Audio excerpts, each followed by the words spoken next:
Back to real life, let us consider ramifications by speaking directly to the person I mentioned in the very beginning who wants to follow her attainable dream of becoming a nurse. Here's your choice. You summons up the strength and will to live through today and tomorrow and to live and fight for your dreams.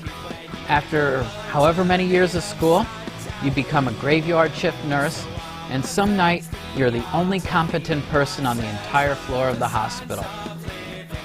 A resident intern who is blind with sleep deprivation puts triple the amount of medication into the IV leading to the arm of an 8-year-old cancer patient. Because you are simply there in the room at 4 a.m., you catch the mistake, thus saving the kid's life.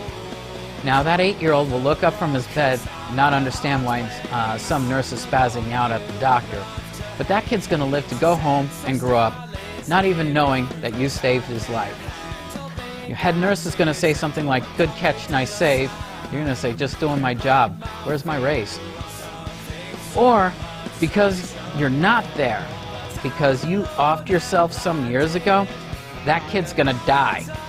The intern's career, years of med school, down the toilet because his mistake killed a patient.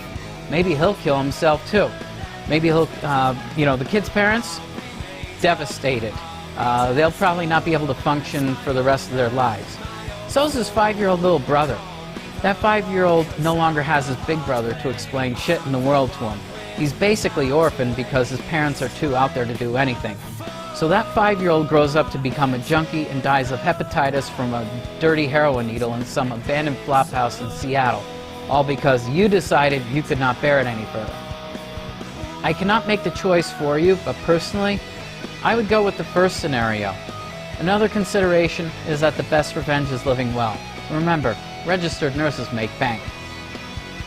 So now, hold on to that dream, or any others about your future, while I return to the darkness of the present, where you're feeling overwhelmed with crap involved with school, job, family, boyfriend, girlfriend, or simply being young. Here, I invoke a favorite speech from Winston Churchill. Consider England in June 1940.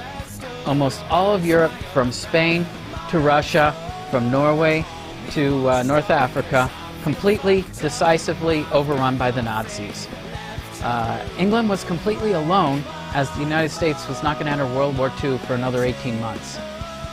Very bleak. This is when it really looked like the 1,000-year Reich was going to win, and everybody was indeed going to be stuck with it for 1,000 years. Here's what Winston Churchill had to say.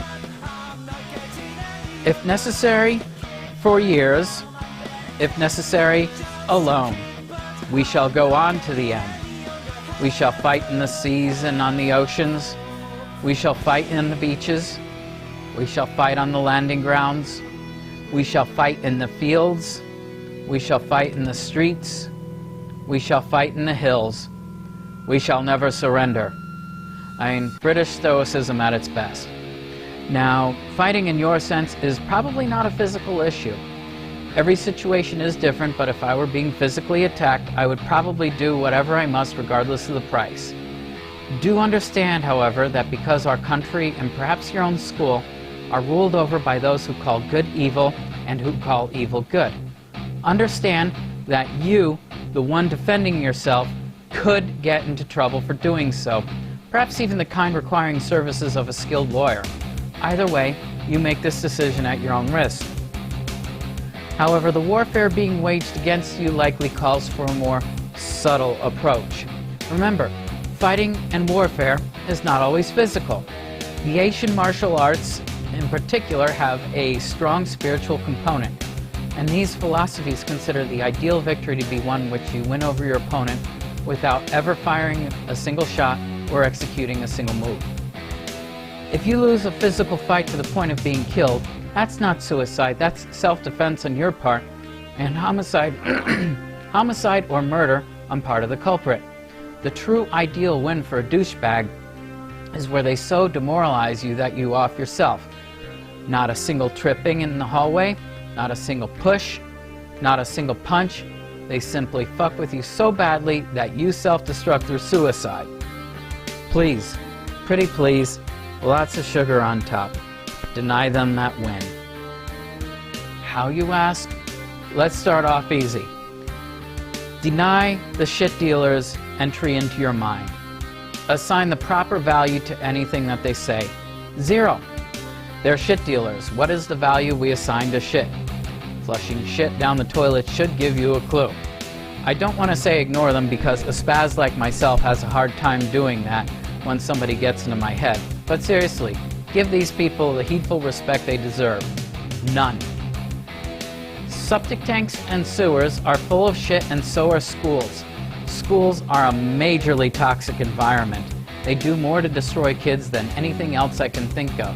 Why do you think governments mandate attendance? So for the sake of your own peace of mind, as well as your job skills and education, at least consider homeschooling. And check out this book called Teenage Liberation Handbook by Grace Llewellyn for a better how-to ideas and so on.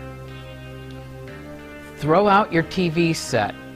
Ignore anything that has to do with MTV, the entertainment world, celebrity magazines, celebrity gossip. Theirs is a sickly, warped view of the world. These people in their studios in LA and New York are about spreading their sickness.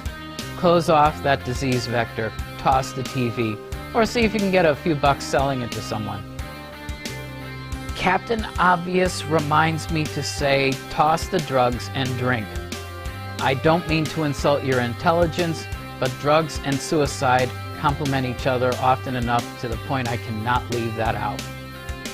Along with that, try to cut down on your intake of processed sugar, as it's almost as bad as alcohol in terms of the emotional ups and downs it causes in a person.